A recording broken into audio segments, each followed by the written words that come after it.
안녕하세요. 사무실에서 이렇게 말하는 게 엄청 오랜만인 것 같은데 찍고 싶었던 컨텐츠가 있었는데 뭔가 찍을 장소가 좀 없는 거예요. 어디가 좀 좋을까 생각을 해보다가 사무실에 앉아있는 게 가장 자연스럽지 않나 생각이 들더라고요.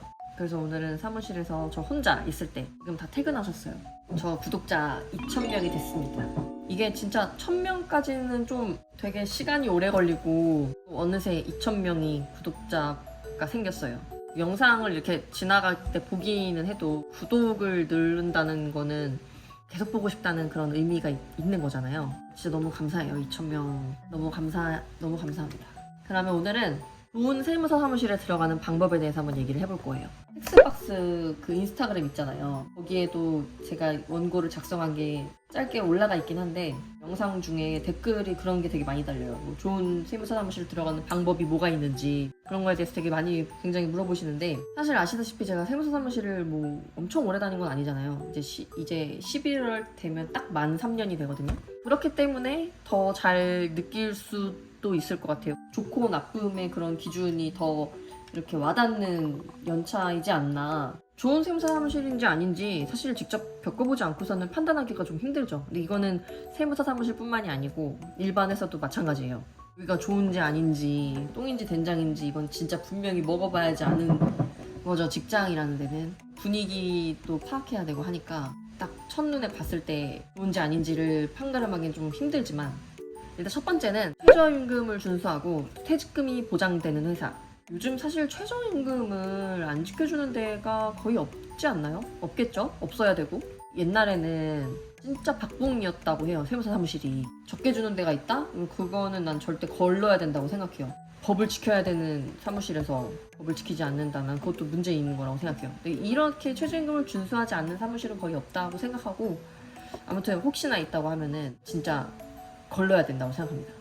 그런데 그런 경우가 있어요. 세무사 사무실에 이제 일을 알려준다는 명목으로 직원한테 이제 불리한 급여 조건을 제시할 수도 있어요. 근데 그건 그거고, 솔직히 그렇다고 최저임금이 많은 것도 아니잖아요. 최소한 최저임금은 지켜줘야 된다라는 뜻이지. 세무사 사무실에 신입으로 들어가시면은 어쨌든 뭐 청소부터 사무실에 방문하는 손님 응대, 전화 응대, 그 다음에 사무실 곳곳에 크고 작은 일을 이제 도맡아서 해야 돼요. 그러니까 뭐 그게 그거 뭐 쌤이지 않나. 물론 업무를 하는 게 더 중요하겠지만 어떠한 방식으로든 노동을 제공을 하고 있으니까 이제 근로자의 최소 권리를 보장해주는 곳으로 꼭 입사를 해야 돼요. 업무의 특성상 3월이랑 5월 달이 완전 유독 바빠요. 야근도 많이 하고 바쁜 달인 만큼 이제 그에 대한 상여금을 준 회사라면은 뭐 진짜 완전 더할 나위 없이 좋겠죠. 상여금을 주는 조건도 사실 사무실마다 완전 천차만별이에요. 뭐 주는 것도 있고 주지 않는 것도 있고. 회사가 법인세랑 종합소득세 때는 상여금을 줘야 되는 거 아니야? 이 영상을 지금 보면 세무사들도 볼 수도 있고 옛날부터 일하던 분들이 보실 수도 있을 텐데, 옛날이랑 지금이랑 좀 세상이 바뀌었잖아요. 제 개인적인 생각에 우리 직업을 되게 높게 평가하는 이유가 뭐냐면, 옛날에는 솔직히 현금을 진짜 많이 들고 다녔잖아요. 매출 누락이 사실 얼마나 많았겠어요. 매출 누락이 많으니까 당연히 세금도 좀 없었겠죠. 세금도 그렇게 크게 부담이 없었겠죠. 다 그랬다는 건 아니지만 카드를 쓰기 시작한 게 제 기억에 그렇게 오래되지 않은 걸로 저는 알고 있어요. 제가 고등학생까지였을 때 무조건 현금이었던 것 같고, 요즘에는 다 학생들도 다 체크카드 쓰지 않나요? 그러니까 카드 사용이 되면서 매출이 전부 노출이 되고, 그러면 이 사장님들 입장에서는 세금에 이제 부담이 좀 커지는 거지. 당연히 매출이 커지니까 세금에 대한 부담이 생기고, 그러다 보니까 세무사 사무실에 맡기지 않아도 됐던 사장님들이 또 맡기는 경우가 또 생기고, 세무사 사무실이 진짜 필요한 쪽으로 좀 이렇게 바뀌고 있지 않나 싶어요. 급여를 많이 줘라. 전 이 얘기를 하고 싶었던 거예요. 근로자의 기본 권리를 지켜줘야 된다. 그런 곳에 가야 된다. 그곳이 좋은 사무실이다라는 게 첫 번째 얘기였고요. 그리고 두 번째는 연차가 보장되고 사용하는데 좀 자유로운 회사. 워라밸을 좀 중요하게 생각하는 시대가 됐죠.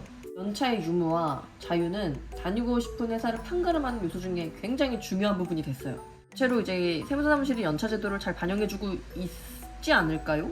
본인의 스케줄에 맞게 하는 업무이다 보니까 이제 내가 알아서 연차를 이렇게 쓰기도 하고, 바쁠 때도 뭐 어쩔 수 없는 상황에는 연차를 쓰기도 하고, 본인이 좀 조절해야 되는 것 같아요. 엄마가 공부하라 그러면 공부하기 싫잖아요. 근데 내가 자발적으로 이제 하게 되는 것처럼 연차도 쓰지 말라면 더 쓰고 싶어.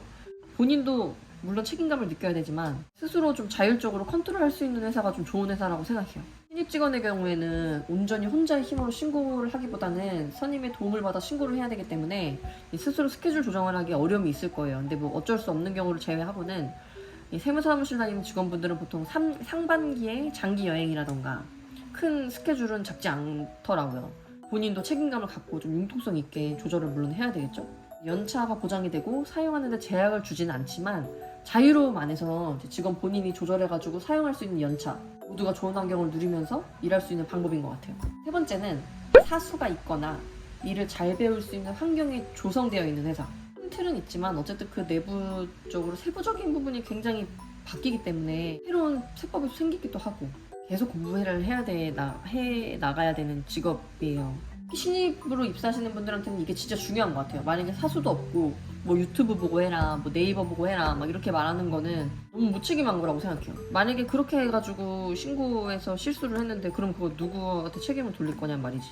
총체적인 책임은 세무사가 지겠지만 그렇다고 그 신고를 담당했던 그 담당자한테 아무런 데미지가 없는 건 아니잖아요. 좋게 하면 사실 아무 문제될 게 없어. 그냥 좀 잘 알려주고 이 직원 좀 잘 키워가지고 그러면은 또 무리 없이 웬만하면은 실수를 하지 않을 테니까 잘 가르쳐주면은 뭐 이렇게 되면 다 좋게 굴러가는 거라고 생각하는데 잘 알려주지 않는 사수들도 분명히 있고 1년에 한 번씩 하잖아요. 큰 신고는 진짜 까먹어요. 그리고 지금 진짜 8월이잖아요.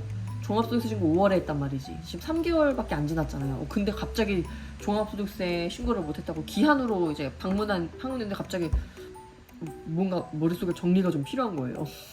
그 신고 기간에 그거에만 완전 몰두하고 나오면은 진짜 다 머릿속에 완전 약간 잃어버리는 경향이 좀 있어. 회사에 계속 다니고 있는 사람들도 끊임없이 자기 발전을 해야 되고 신입사원들 같은 경우에는 그 처음에 발전할 때 이 자리를 잡는 게 굉장히 중요한데 그럴 환경이 조성돼 있지 않은 회사는 시간 낭비이지 않을까.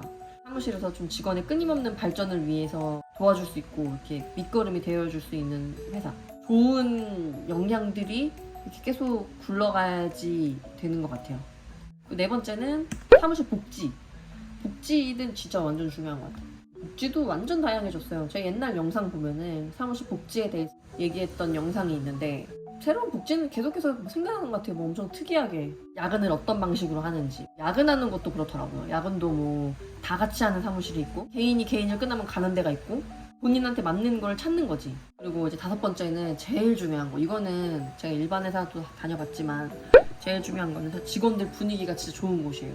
이게 어떤 직종이든 일이 힘들어도 직원 간의 사이가 좋고 이렇게 잘 배려하는 회사는 단결력도 좋고 서로 의지하면서 뭐든 잘 헤쳐나갈 수 있어요. 좋은 분위기라는 건 절대 이제 혼자서 만들 수가 없거든요. 각자의 자기 잘해서 노력이 분명히 필요한 건데 세무사 사무실은 적게는 이제 뭐 한두 명에서 많게는 몇십 명까지도 있죠.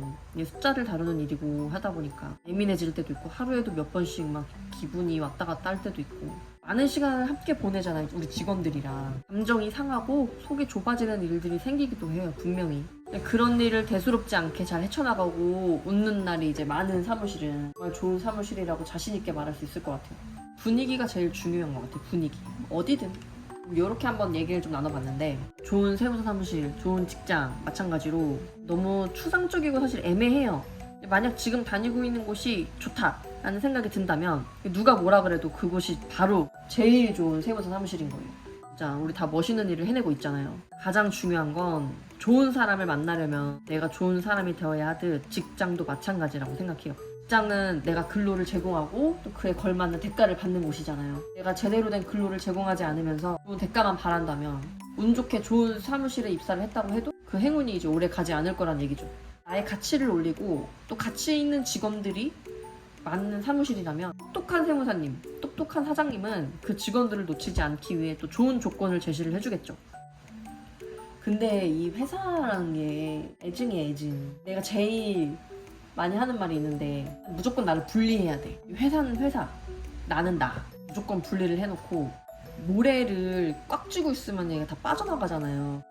요렇게 요 정도로만 이렇게 갖고 있고 오늘은 이렇게 사무실에서 혼자 수다를 떨어봤는데요. 이 책상에 앉아서 찍는 게 가장 자연스러운 것 같아요. 아무래도 이 자리가 내 자리인 것 같아요. 영상 마지막까지 잘 봐줘서 너무 고맙고요. 뭔가 궁금한 거나 이런 거 있으면 댓글로 남겨주면 그것도 이런 영상으로 한번 만들어가지고 찍어볼게요. 다들 안녕!